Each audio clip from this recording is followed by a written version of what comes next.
Welcome to the Hope, Health, and Healing Podcast. I am Michelle Hannah Fields, and I am your host for episode 39, which is part two of a two-part series with Chuck Northington and Sherry Griffith.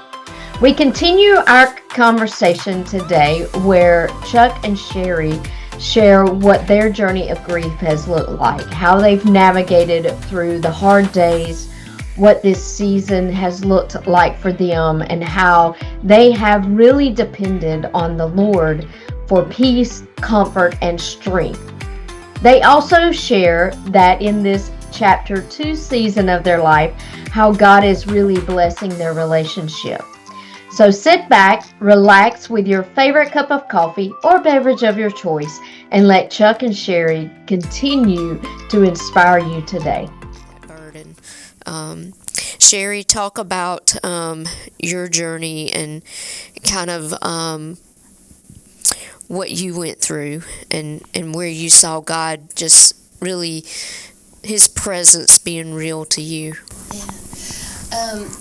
Actually, when I was in my early 40s, we were in Indiana, and I was helping facilitate a Bible study, and it was Not a Fan by Kyle Idleman. Mm-hmm. And, here I thought I was just helping, be a facilitator, and I didn't realize that this was like a impactful appointment that I would have Mm-hmm. with the Lord myself. Mm-hmm. And it really caused me to reassess everything and realizing that, all my life I'd been a fan and a cheerleader for church and for God but I realized that I really needed a deeper relationship, more of a hunger than I had. Mm-hmm. I knew about Him, I'd learned about Him, I loved to share about Him, but there was just something there that I had not completely let go. It seemed like I didn't have the intimacy that I really needed with Him, and so it was a reset. It really was, and I walked through some deeper study. I reached out to some women and just had them to pray with me and walk with me through just some things that I was going through, and it was a wonderful moment. I had no idea that it was really it was the Lord grounding me deeper, helping me to be more on a firm, solid, deeply rooted foundation, because I had no idea what was ahead. No idea. I had my plans. Chuck G and I had our plans of how our whole life would work out. We would never retire. We're going to do ministry the rest of our lives, till the Lord takes us. And so I said that, God had brought us full circle, brought us back to Columbus. It's so neat to me that Rick Collins was the district superintendent at the time, and he called us when we were in Indiana, and he said, Chuck, there's a church here that is looking to candidate someone. Would you consider? And it was Trinity Temple, which is where I went as a teenager, where those formative years were, and where God dropped in my heart that I'm going to use you the rest of my life for ministry. So it was that church. And so we candidated, and we felt great about it, and we accepted the invitation, and it was wonderful. And and then again, I was continuing just to hunger deeper than I ever had to be. I was really at a good point as far as feeling very rooted and very grounded.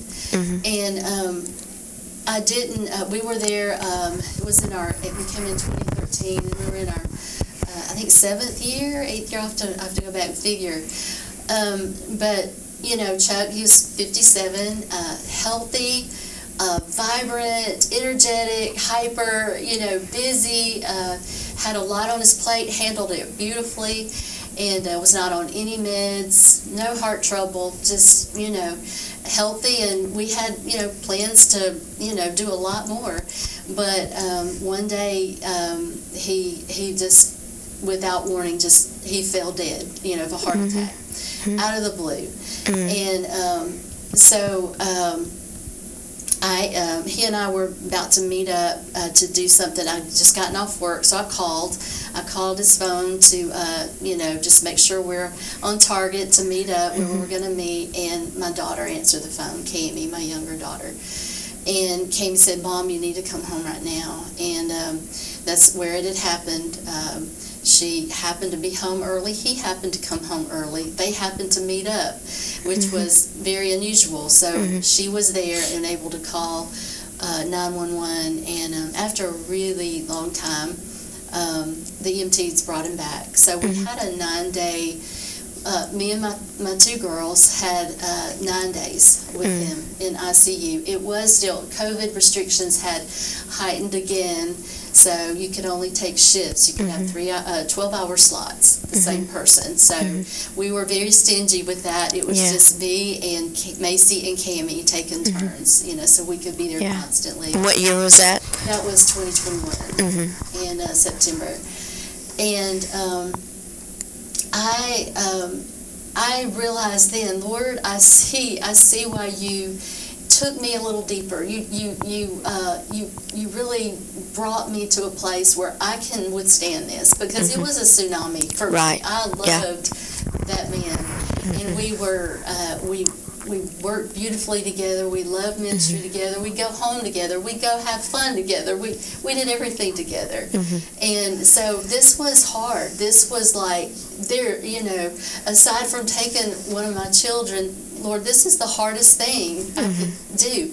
But I cannot, as I sit here, I cannot express to you how true it is that the Lord is close to the brokenhearted. Because he was. I have never felt his presence like I did at that time, and how he carried me and he carried my daughters. And probably the hardest for me, it's really hard watching this strong man that led me so well and led my girls so well to be helpless. It was so hard, but what was harder was to see my daughters hurt and them longing for God to bring their dad back. And we thought that was happening. We saw some wonderful miracles along the way. And but he coded about 4 times. It was a roller coaster. It really was. And but when we knew it was time, we got a phone call. It's time to make a decision. That was the hardest moment, to look at my daughters and say, we got to make a decision. And but the strength that came in that room, the power of the Lord, His presence was so real. And just, all the things he had preached and he had instilled in them, I saw it. I saw their pain, but I saw their strength. And I'm, to this day, I've got to say, I'm so proud of those 2 girls. Just watching them gave me strength as well. The Lord knew I needed them. He knew I needed those girls. And so I'm just amazed at how close he was. When you're crushed in spirit, I was crushed. I was. My heart was shattered. Yet I never doubted. I never questioned God. I hear, I've walked with people. I've walked with people through all kinds of hurt, all kinds of situations, through grief. And sometimes they curse God, and I'm like, God can handle that. He can handle your humanness. It's okay. But I never felt I could curse him. I never could. I'm like, where else would I go? You are the only strength. You are the only peace I have. And all I could do was just thank him. And it's funny, I've talked to other widows, and especially older widows that are older than me, and we attest to the same thing, that there's a sense of gratitude, and I cannot explain it.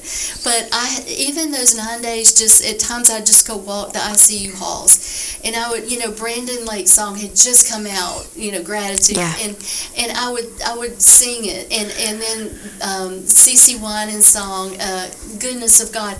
Those 2 songs just, they carried me, because I truly believe that. I saw the goodness of God even when it was most difficult, when it didn't make sense, when like, God, why are you, this man is effective for the kingdom. Why not take a scoundrel?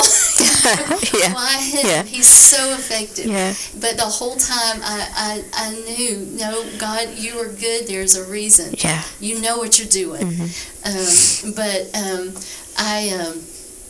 I was thinking, like the song CC Wine's Goodness of God. Sometimes we'll do it, at Evangel at church where I'm at, and I think back. I'm like, I remember standing with Chuck G singing that song and fully believing, in the goodness of God. And I can also stand here without him alone. God having taken him home, and I can still say, God, you are good. I can't help but bask in the goodness of God because he's been faithful all my life. Right. Even when he took, the love of my life, he's been good to me. He's good to my girls. And I know that goodness is going on to my grandkids. Yeah. And something that was just beautiful, God gives the most beautiful gifts, is that my grandson was only 2 when this happened. And it's so amazing that Griff has his mannerisms. Like, he could not have watched these. Right. He couldn't have witnessed these things. Yeah. But he has his mannerisms. He looks like him. He has a tender heart like him. And I'm like, thank you, Lord. I see your goodness. I see your gifts. And it's going to go to this grandbaby. I've got a grandbaby on the way. Yeah. My younger daughter's expecting a little boy. And I'm like, it's going to go to him too, Lord. I just trust that. Yeah, But that's so good. And just the strength of your daughters walking through that, and God laying that foundation. And there was a couple of things that you said. One of them was just how you were rooted, and that's Colossians, I think it's 6 and 7, somewhere around there. But it says being rooted and grounded in Christ. And the way that you withstand the storms, and that goes back to one of Jesus's parables, is you're built on the rock. And when the wind and the waves come, your house does not fall.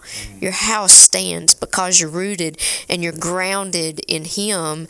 And the waves are going to come, the wind's going to come, the storm is going to come.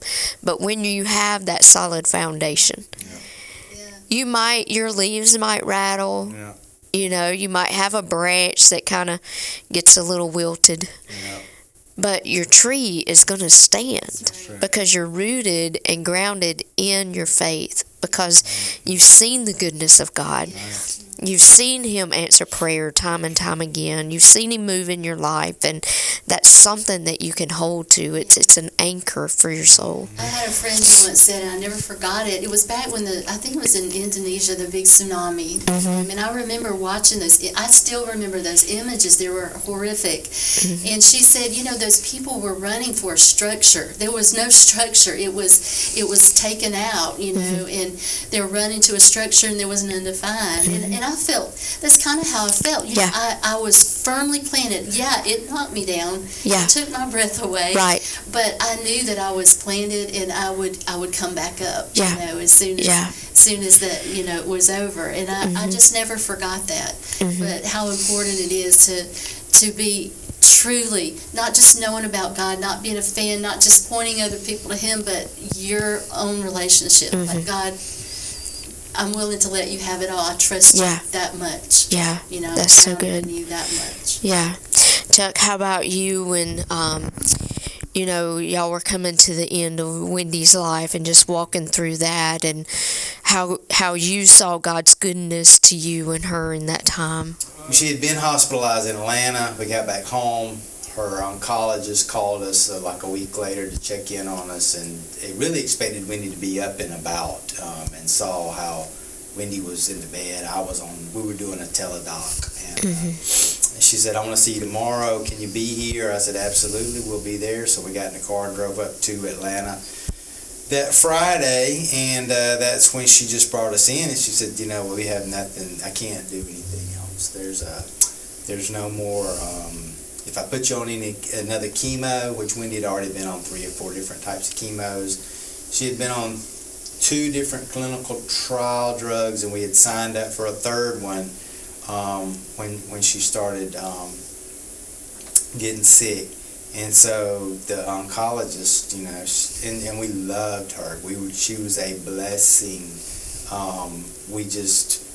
That was the reason we drove back and forth to Atlanta, was because of this oncologist. When we met her, there was other opportunities to be seen by somebody here in Columbus, but we drove to Atlanta. We met that young lady, and when we walked out of there, Wendy said, "That's who I want to be my doctor." And I'm thinking, well, she's 2 hours away, but that's what I was saying in my mind. What I said to Wendy was, if I don't care if it's Boise, Idaho, wherever you need to go for you to get well, I'll take you there, But we did. She was a blessing. And she was we were with her for like 6 years, so we really had a friendship with her, more than just a doctor.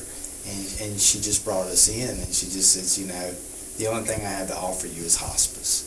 And so that was a tough ride home, Did that kind of take the wind out of your sails a little bit? Oh yeah, it was a sob fest all the way home.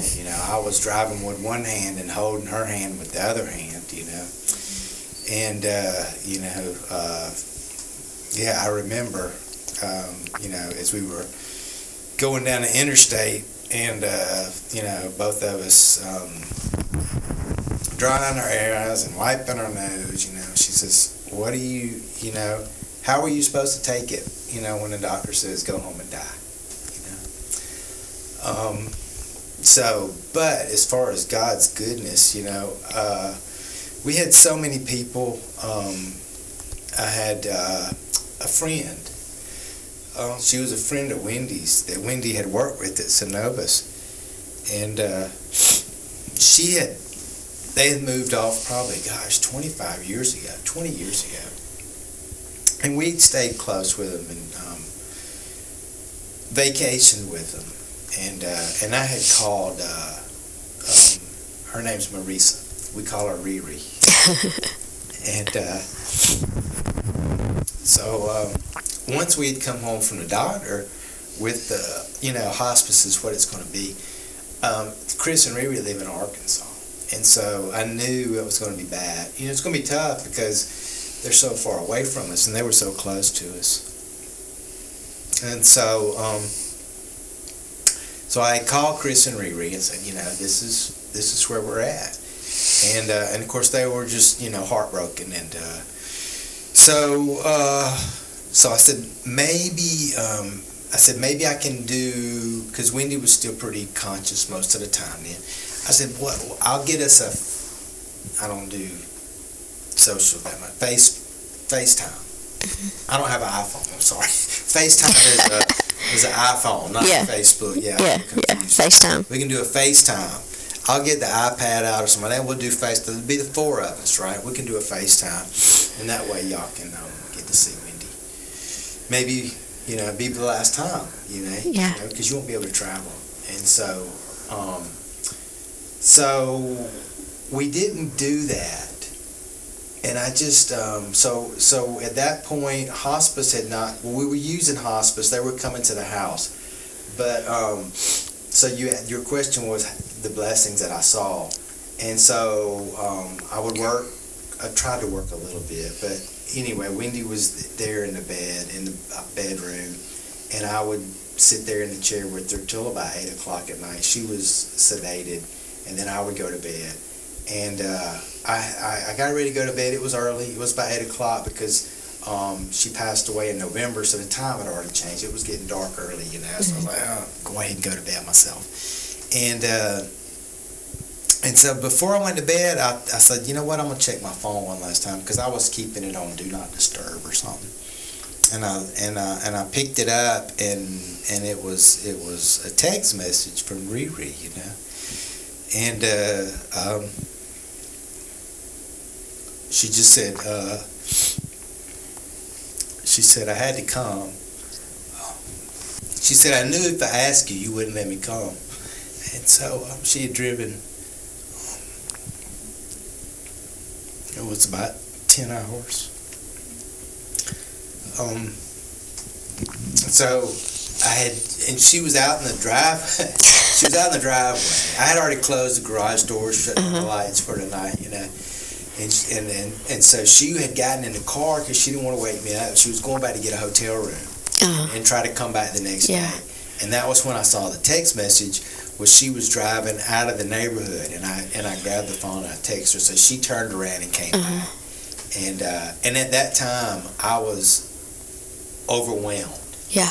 I was overwhelmed with trying to do everything. I was overwhelmed with trying to keep everybody informed. I was overwhelmed with trying to make sure my girls were taken care of. I was overwhelmed with trying to make sure Wendy had all the medicine she needed, that she was being fed, that she was being taken care of.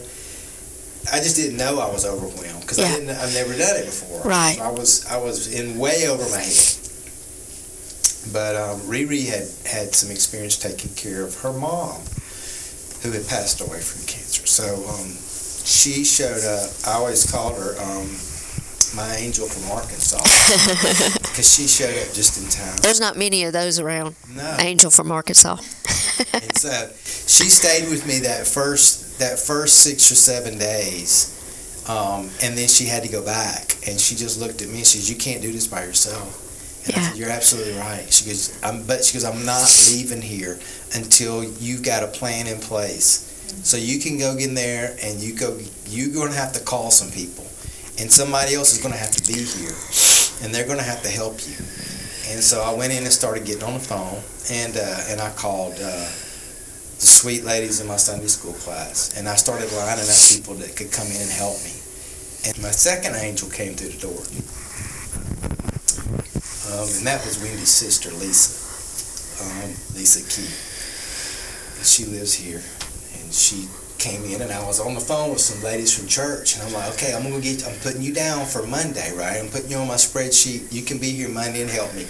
And they were like, "Yeah." And then and so Lisa just came in, and she just gave me this look, and because Riri hadn't left yet, and Lisa came in and she was talking to Riri, and Riri goes, "Yeah, I told Chuck to go in there and line up some people. He's going to need some help." And Lisa just came in there and just gave me the, like, hang up the phone. And so I hung up the phone, and we had that conversation, and she says, "I will be here 24/7 for as long as I need to be here." She was, and my mom. So, just my mom would come and sit with me sometimes in the evening after Lisa left. Yeah. But, having those people, having those two ladies just come in, and, I couldn't have done it. I mean, I could have, I could have done it. But to have them there, and it allowed me to really love on Wendy, because they were taking care of the nursing duties, and it allowed me to do some work too. Yeah. But God just sent those people, and I could go on and on, I guess, about Evangel Church and all the people there, and the people from Synovus, and Total Systems, we were just blessed over and over by so many people. Yeah. I mean, my company blessed me, because we did Atlanta, we did Nashville, and it was never like, "When are you coming back? Did you get your work done?" It was always like, "Do what you need to do." Yeah. And Synovus was awesome, and they just took care of Wendy and Evangel as well. Yeah. And that is, such a blessing that you had that freedom to work when you could and do what you needed to do. And that you have so many people around you. Again, community. The faith community is so important, and being the hands and feet of Jesus. That's so important. As Christians, we have to do that, and God's commanded us to do that, and we are servants. We're servants of each other as we're servants of Him. Talk about, God's goodness in the after. Like, what happens in the after, and how you see God moving, and just the next, because a lot of times we don't look, we think, well, there won't ever be something else that God has for me. What do you see in the next? Well, I feel Chuck G had left a letter. Like he, years before he died, he had started a document, and he left it on the desktop of his laptop and said, it was titled, If I Die. And he had told me, I don't know, maybe a year before he died, he said, Sherry, I don't know that I've ever told you, but there's this document, showed me where it's at, and told me, if you need it, to open it, if something happened to him. And so it was the day before before his last day.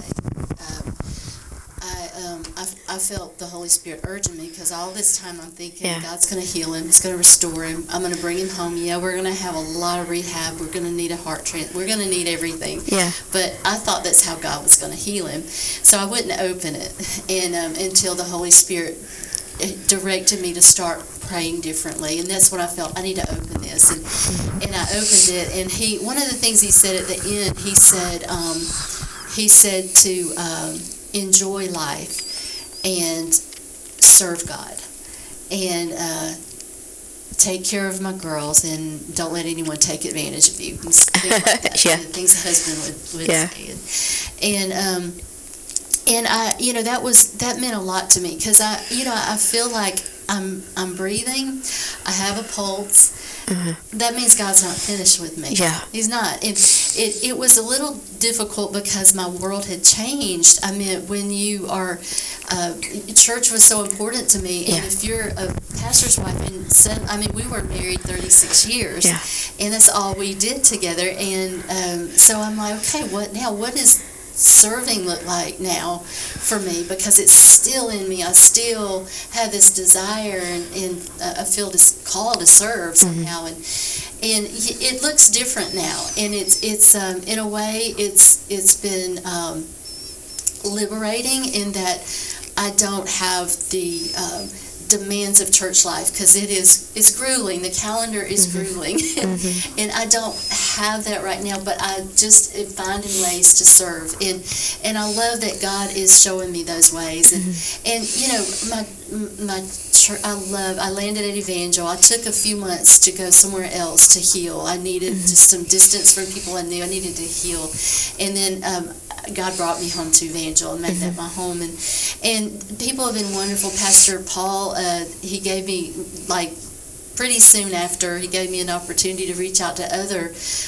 ministers' wives, and then widowers as well, who have lost their spouse, and it gave me a way to serve still.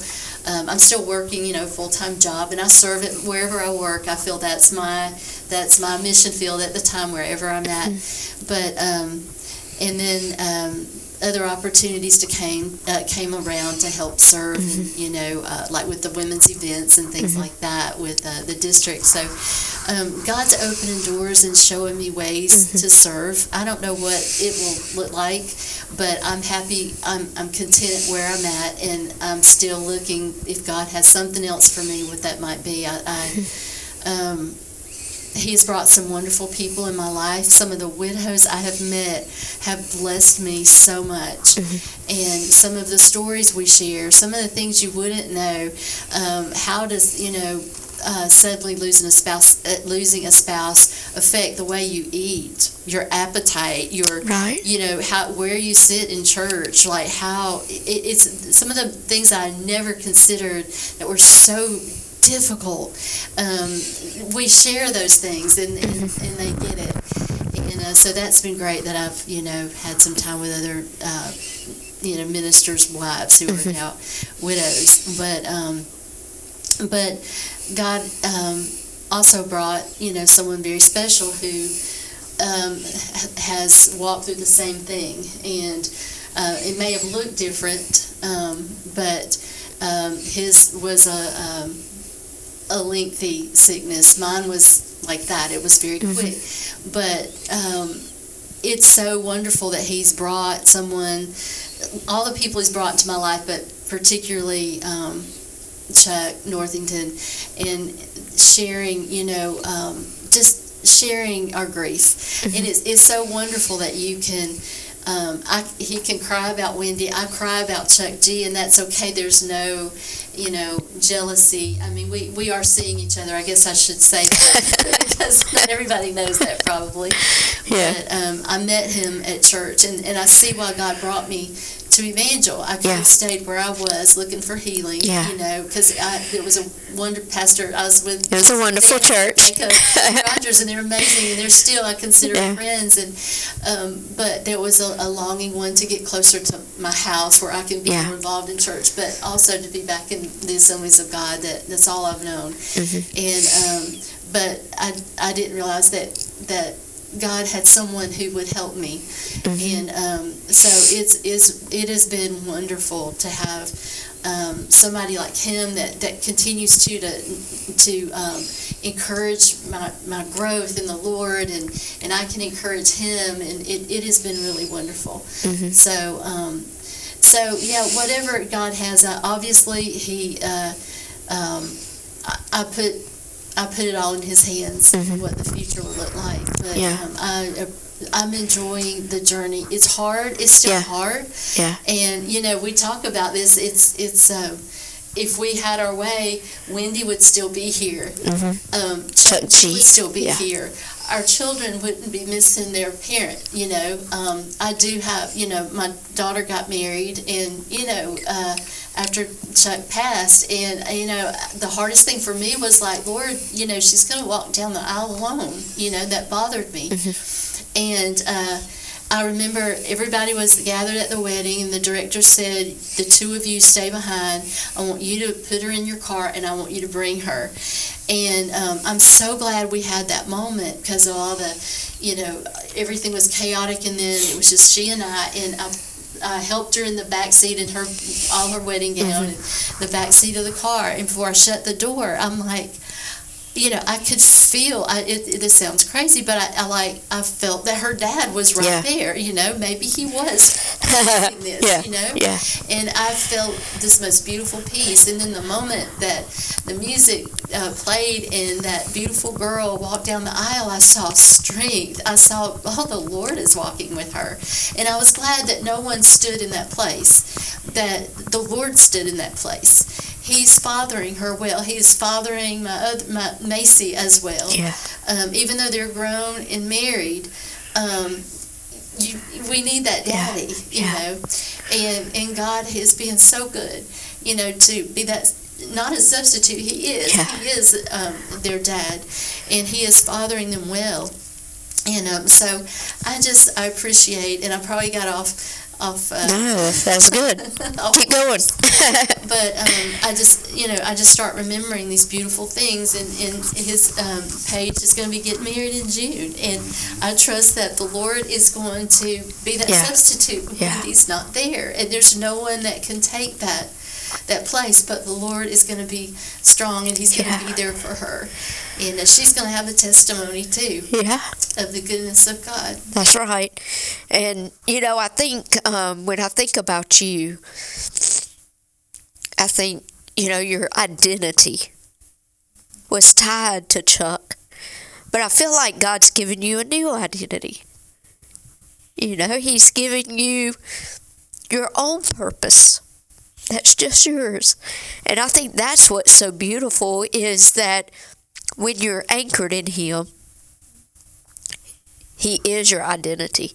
And when things come that shake your foundation, your identity is in him. And you realize that. You think, oh, my identity is here, and it's shaken. But then in the end, you realize, no, that's not. Like, that was a gift. But my identity is in my relationship with the Father, which he strengthened and helped you come to that before you needed that strength. And so that's the way God works. And I love seeing that, how he's working and moving in chapter 2. And, it's not the end of our story. He's writing more. He's got more, and just how he's unfolding what's next and just showing you what's next. And even for your girls, what's next in their life and how he is that glorious father, and just speaking to them. And Chuck, for you, how have you seen him moving in your life, not just with Sherry, but because that is another just beautiful part of just how he moves, and just how have you seen him in the next part? Well, our society now is an anxious society, right? There's a lot of anxiety, and we can we can talk about the scourge of the earth, which is cell phones and social media, all the anxiety and things, and a lot of the things that the young people that are dealing with today, but there is a lot of anxiety, and when when you have two girls, right,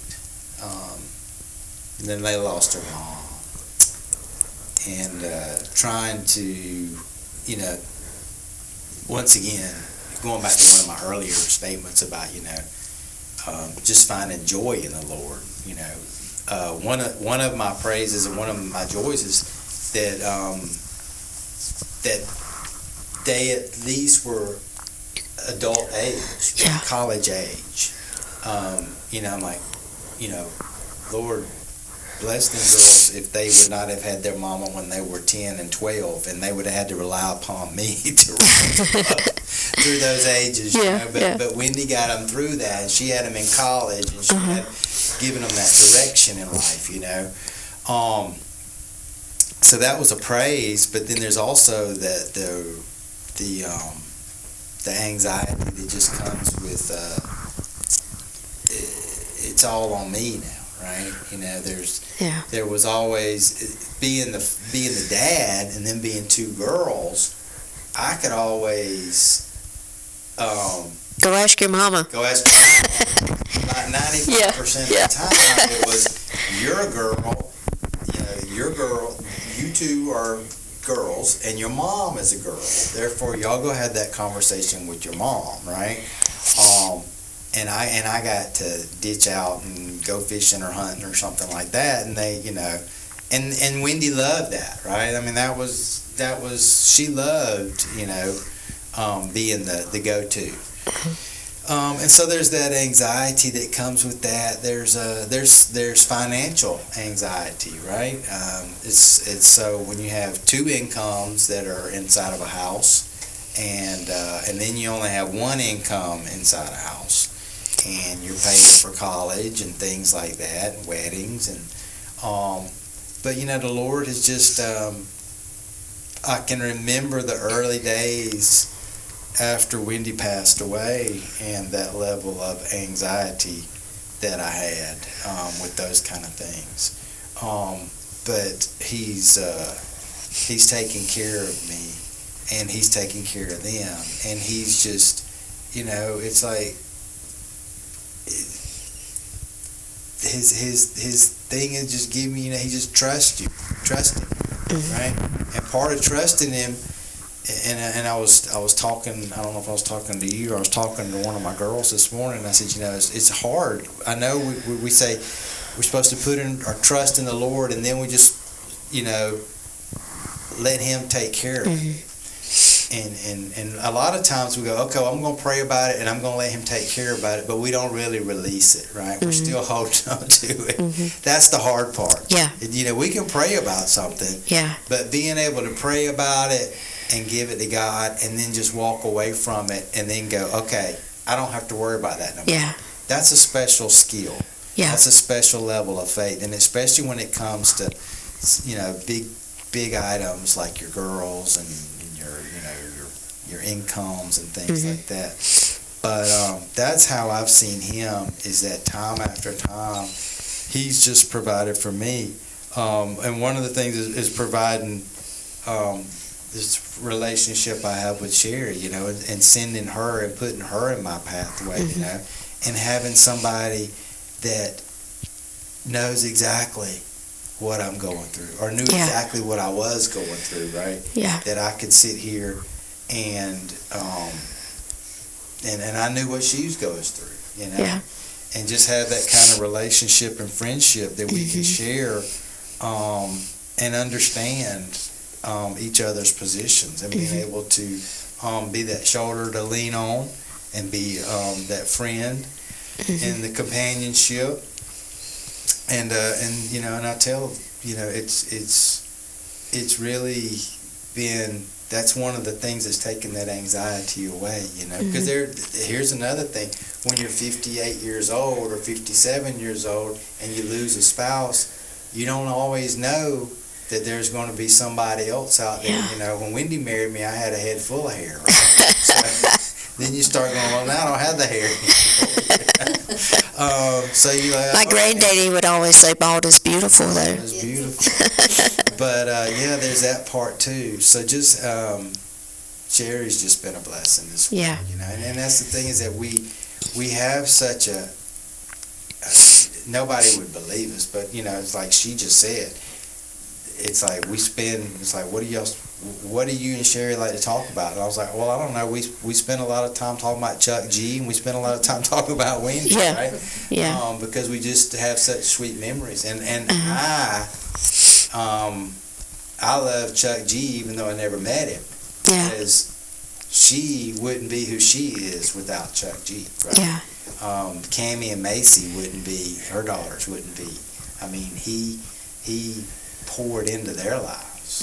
And so I just feel like, you know, I'm blessed by his leadership and his faith and the way he poured into their lives. Yeah.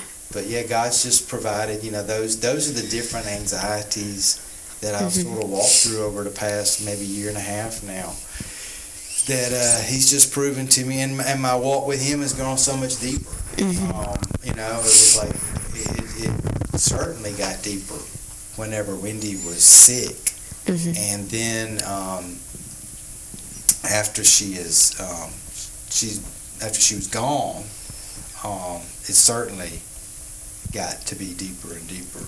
And it's just one of those, you know, there's some people, I think Sherry alluded to it, you know, there's a certain, there's some people that get angry with God, right? You know, how can you do this, and how can you take this mother from these two girls, and those kind of things. But it's all about looking and seeing the blessings. I mean, I'm like, oh my gosh, you know, I got to be married to this beautiful woman for 35 years, and she gave me two beautiful daughters, and she was just the hardest worker in the world, and she just left this great legacy, you know, behind. And you know, how can I feel cheated, right? Yeah. You know, I'm like, no, I was blessed. I wasn't cheated. Right. You know? Wendy's fine. You know, I mean, you know, there's a certain aspect of you that goes, oh, well, you know, she'll never get to see a grandchild, right? Well, she will. She will. But the other thing too is that we don't, our limited minds cannot understand the glory of heaven. Yeah. And it's you know, you think water's great until you finally taste Kool-Aid, right? Yeah. You know, that's sort of what it is. Yeah. It's like all we've ever tasted is water. We don't understand the Kool-Aid of heaven. Yeah. Right? Yeah. So when you say, oh, she's never, you know, a grandbaby here, you know, on earth. It's one of those kind of things, like, you don't understand the glory of heaven. Right. You don't understand what she's experiencing. The love that you think a grandmother can have for a grandchild doesn't compare to what she's experiencing. Yeah. You know? So, yeah, you know, and it's just, you just remind yourself of those things. And sometimes, you know, not everybody has the same level of faith you do. And they're not trying to bring you down. They just think, you know, you're sad, and so they want to be sad with you. And they want to, and it's like, no, Wendy is, you know, she's where we all want to be. Right. She just got there a little quicker. Got there a little quicker. I used to tell her that. I was like, we sort of knew that her illness was going to be terminal, and and I was like, in the grand schemes of eternity, if your life is like a wisp of smoke, I'm like, I'm coming in right behind you. Yeah. I'm 58, Yeah. It's not going to be that much longer, I'm past the halfway point, I'm pretty sure. Yeah. Yeah. So, but yeah, God's just, He just provided over and over, in many ways. Yeah. Thank you for sharing that. And, I think y'all just both shared some powerful truths, and things that people can hold to. Grief is a journey, and it's something that 10 years from now, 20 years from now, you're still going to walk through grief. It's never going to be an ended journey until you step foot into heaven. And that's when your grief is going to end. Mm-hmm. But I think recognizing the sweet moments of God through grief, relying on His strength to get you through the hard days, and, just knowing that your faith is anchored in Him, that no matter what comes, no matter what waves of grief wash over you, that He will say peace in a moment, and that, your ship won't rock. It might rock for a little bit, and like you said, your foundation might be a little shaken, and grief may still wash over you, but in time, God is going to say, okay, we're going to have some peace, and He'll give you peace through that grief process. Right. But then He'll give you days where it doesn't overtake you, and you're able to enjoy, the chapter 2 He's bringing your way and what He's doing through you, and just realizing, God is good no matter what we go through. That's right. We just have to look for the goodness. Amen. And look for where we see Him, and then drive a stake in the ground, because in the next moment, in the next thing you go through, that stake in the ground is what's going to anchor you again. And, I think just realizing how you can look back and in those dark moments, you can still see the light of God. And that gives other people hope. I was going to say one other thing, just talking about that. One of the things that I did, talking about the way the Lord provides, one of the things I did, when Wendy passed away on November 3rd, I think probably by the first week of December, I was in grief share. Yeah. And I showed up for grief share, and when we would sit in a circle, and they were like, "Well, tell us your story, right?" And I was like, "Well, my wife passed away in November," and they were like, "November of 2023," and I was like, "No, November of 2024," and they were like, "That was 4 weeks ago," and I was like, "Why would I wait, right? Why would I wait to come around?" But and then there was the blessing of grief share was this for me, was there were so many people there that there was a lady there. She said, "You're here in 4 weeks after your wife died," and I said, "Yes." She says, "It's taken me 10 years to get here." Wow. And I was like, and so you would hear those other stories, and I was like, and people that like Sherry and Chuck G, I thought it was a blessing, because I thought people that lost their spouse or lost a loved one quickly without any kind of warning, right? And I was like, I had plenty of warning. I got to say everything I wanted to say. Of course, there's people say, "Yeah, but yours, you sort of had to watch it go over 5 or 6 years." But the thing that you were saying, it wasn't so much about that. But I remember grief share. The one thing I remember from grief share, and this was when there was a man on a video up there, and every video they would have on grief share, they would talk about, Sandra lost a husband to, heart attack, or Bob lost a wife to, breast cancer, or something like that. And there was a guy on that video for grief share, and his thing said, lost a wife and 3 kids in a flood. And I had to stop and shake. I was like, I almost want to say, can y'all back that up? Because I didn't always read the subtitles on everybody's name. And I looked at the person I said, did that thing say that man lost a wife and 3 kids in a flood?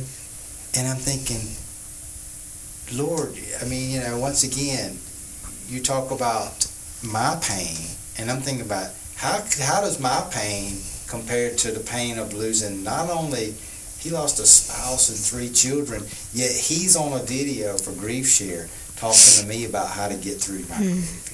Yeah. So it's just one powerful. of those things, like, you just put your hands in the air and say, thank you, Lord, Right. I didn't lose my wife in a tragedy like that. I mean, cancer is a tragedy, but, losing somebody in a flood unexpectedly, especially as a husband, Yeah. you're supposed to be the protector of the family, and now your wife's gone in a flood, and I was just like, thank you, Lord. Thank you for everything, and thank you for, so, yeah. Yeah.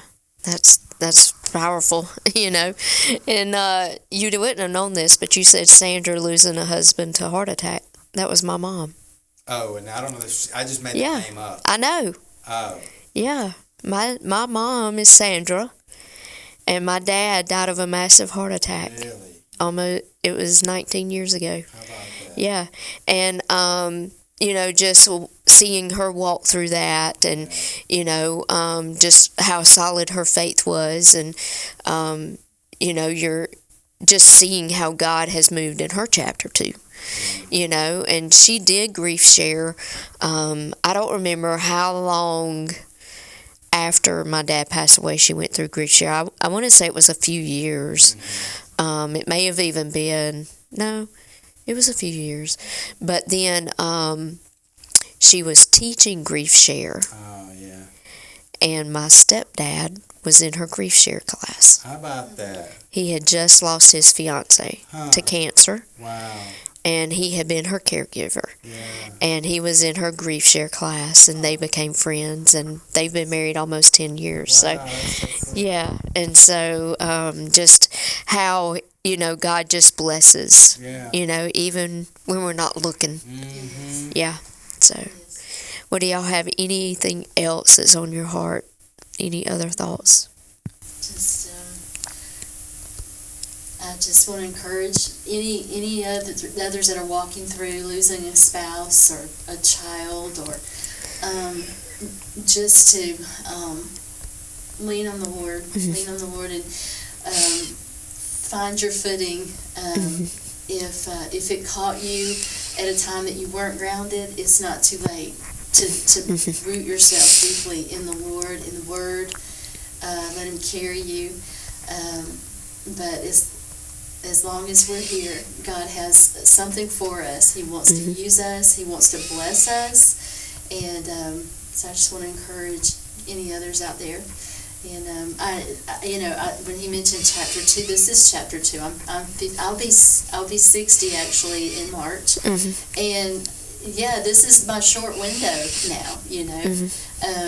So my prayer, and the scripture that's been dear to my heart for many years is Lord, give me a heart of wisdom, so that, teach me to number my days so that I may gain a heart of wisdom. Yes. And I'm trying to do that. I'm trying to number my days, not, like every day is important, and I want to make the most of every day.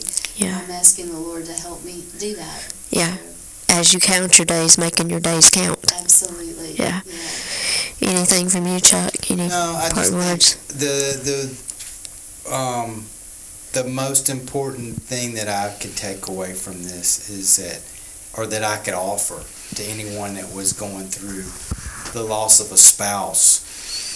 The easiest thing to do is to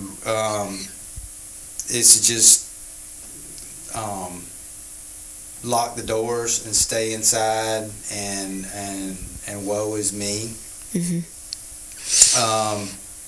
And I knew I had quite a bit of time once Wendy's illness was progressing, and once her cancer had metastasized into her lungs and her bones and her brain. And I had some time to sort of plan what I was going to do after. And one of the things that I knew I wasn't going to do was I was not going to stay at home, and I was not going to stay locked up, and I was not going to stay secluded. And I was going to, I told some friends of mine, I said, I will accept every invitation that I receive, right? I don't care if somebody's offering, hey, we're going out to we're taking the trash out, whatever, you want to come over and help us, I'd be like, I'm coming, I'll be here, Yeah. And I think that was good.